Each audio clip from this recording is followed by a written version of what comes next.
नमस्कार, मैं ललित प्रजापति और अजित पवार को लेकर हम चर्चा करेंगे। बुधवार को जो हादसा हुआ उसमें उनकी असामयिक उनका निधन हो गया। उनके अलावा 4 और लोग भी इसमें थे, पायलट, को पायलट और एक क्रू। इन सभी के नाम भी आप जानते हैं। सुमित कपूर हो गई, पिंकी माले हो गई, शांभवी पाठक जो मध्य प्रदेश के ग्वालियर से ताल्लुक़ रखती थी। लेकिन उसी दिन एक और बड़ा घटनाक्रम भी वहाँ पर हुआ था। वो ये कि टीम बारामती पहुँची हुई थी। कौन सी टीम पहुँची हुई थी? AAIB की। ये एयरक्राफ्ट एक्सीडेंट इन्वेस्टिगेशन ब्यूरो है, DGCA, जिस DGCA के निर्देश पर ये काम करता है। तो दुर्घटना टीम, विमान दुर्घटना ब्यूरो की ये टीम है, ये वहाँ पर पहुँची थी। ये विमान था लीयरजेट 45 और करीब करीब 16 साल ये विमान पुराना था। 2010 में इसकी खरीद हुई थी। बाद में कुछ शिकायतें भी आई। खैर, पहले ही बता देते हैं। तो टीम वहाँ पर पहुँची थी लीयरजेट 45, उसके मलबे को देखने के लिए, फॉरेंसिक वहाँ से सबूत जुटाने के लिए। तो शुरुआत और वहाँ से ब्लैक बॉक्स को कलेक्ट करने के लिए। ब्लैक बॉक्स क्या है ये आप जानते हैं। ब्लैक बॉक्स बेहद मजबूत धातु का बना होता है और इसमें लगातार जो है फ्लाइट की रिकॉर्डिंग होती है। ब्लैक बॉक्स को इस तरह से प्लेन में या विमान में रखा गया होता है कि उससे हादसे में तो सभी का नुकसान होता है। क्रैश के दौरान तो सभी चीज़ें लगभग ख़त्म हो जाती हैं, लेकिन जो ब्लैक बॉक्स होता है वो इस तरह से लगाया गया होता है कि वो कम से कम जितना नुकसान बाकी चीज़ों को हो रहा है, ब्लैक बॉक्स को कम से कम हो, ताकि उसके रिकॉर्डिंग्स मिल सकें और उसमें जो सारा डाटा कलेक्ट हो रहा है, चाहे वो ATC से मिले सिग्नल हो, पायलट के द्वारा दी गई कमांड हो, कॉकपिट में क्या कुछ हो रहा है उस वक्त पे, अंदर क्या कुछ हो रहा है, इन सभी को वो रिकॉर्ड करता चलता है, ताकि उसके ज़रिए पता चल सके बाद में, विमान हादसे के बाद, कि आखिर हादसे की वजह क्या थी। मोटा मोटी अब तक जो बातें कही जा रही थी कि जो हादसा है वो बारामती में जो लो विजिबिलिटी थी उसकी वजह से, रनवे का एक इशू था उसकी वजह से, और कोहरा, मौसम एक बड़ी वजह उसकी बताई जा रही है। ये तमाम बातें निकल कर आई हैं, लेकिन एग्जैक्टली हुआ क्या था? अब ये सारे राज ब्लैक बॉक्स खोलने वाला है। ब्लैक बॉक्स वहाँ से बरामद कर लिया गया था। एक टीम गई थी, उसमें मुंबई के भी कुछ अधिकारी शामिल थे और DGCA हेड ऑफिस की भी उसमें टीम थी, दुर्घटना जांच ब्यूरो की। AAIB के जो महानिदेशक हैं उन्होंने भी व्यक्तिगत तौर पे घटनास्थल का दौरा किया। ये बड़ी बात होती है। वहाँ से फॉरेंसिक एविडेंस जुटाए जाते हैं और सबसे ज़रूरी ब्लैक बॉक्स। अब ये ब्लैक बॉक्स का इतना बेसब्री से इंतजार क्यों किया जा रहा है, इसकी रिपोर्ट का क्यों इंतजार किया जा रहा है? दरअसल बात ऐसी है कि बहुत सारी तमाम बातें सामने आई हैं। अधिकारियों का एक कहना है कि जांच फिलहाल घटना के समय दृश्यता की स्थिति यानी विजिबिलिटी कितनी थी, उड़ान के दौरान पायलट का जो फैसला था। जैसे आपने एक बात सुनी होगी कि शांभवी जो को पायलट है वो बोलती हैं ओ शिट ओ शिट। ये बात तो सामने आ रही है, लेकिन मेडे कॉल जो इमरजेंसी में लास्ट सिग्नल के तौर पर इस्तेमाल किया जाता है, जिसे मेडे कॉल कहते हैं, ये सब शब्द आपने सुने होंगे जब एयर इंडिया का विमान क्रैश हुआ था, तब पायलट ने मेडे कॉल दिया था। लेकिन अभी पायलट की तरफ से कोई मेडे कॉल नहीं था। ये थोड़ा हैरत में डालता है। और शांभवी की जो जो सिग्नल पहुंचा, ATC के पास जो सिग्नल पहुंचा, उसमें वो शिट बोलती नजर आ रही हैं, उनकी आवाज़ आ रही है मतलब।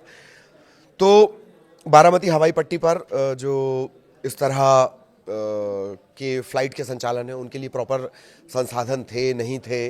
अभी तक ये बात भी सामने आई है कि उतने संसाधन नहीं थे बारामती का जो हवाई पट्टी थी वहाँ पर, जहाँ इस विमान को लैंड करना था। विमान ने एक बार लैंडिंग की कोशिश की, फिर वो ऊपर उठा और दोबारा जब वो लैंडिंग की कोशिश कर रहा होता है तब वो क्रैश हुआ है। ये अब तक की जानकारी है। तो ये भी देखा जाएगा कि रनवे पर विमान कैसे बेकाबू हुआ, क्या रनवे की कोई गलती है? अभी तक ये बातें सामने आई हैं, लेकिन सबसे महत्वपूर्ण ब्लैक बॉक्स जो वहाँ से रखा गया है। एयरलाइन में कुछ रिकॉर्ड, एयरलाइन से कुछ रिकॉर्ड मांगे गए हैं। एयरलाइन जो इसे संचालित करती थी और उसके जो ऑनर हैं उनका भी आपने बयान बीच में सुना होगा। उनसे कुछ रिकॉर्ड मांगे गए हैं। Air frame, engine log book, engine की लॉग बुक, रख रखाव, निरीक्षण हिस्ट्री।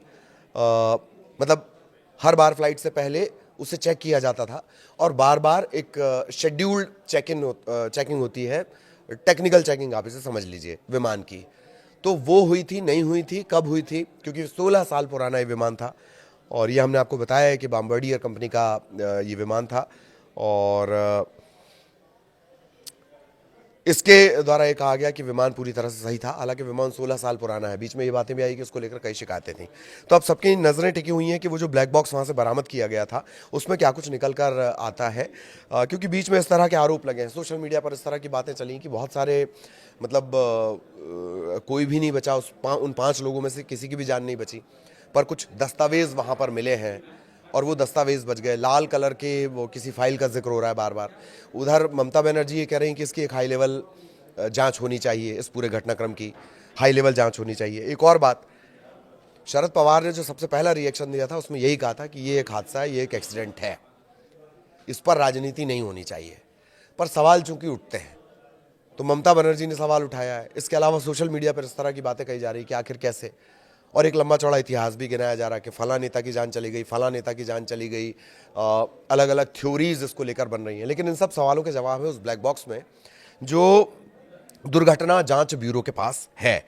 और जब दूसरी लैंडिंग की जा रही थी तब ऐसा क्या हुआ?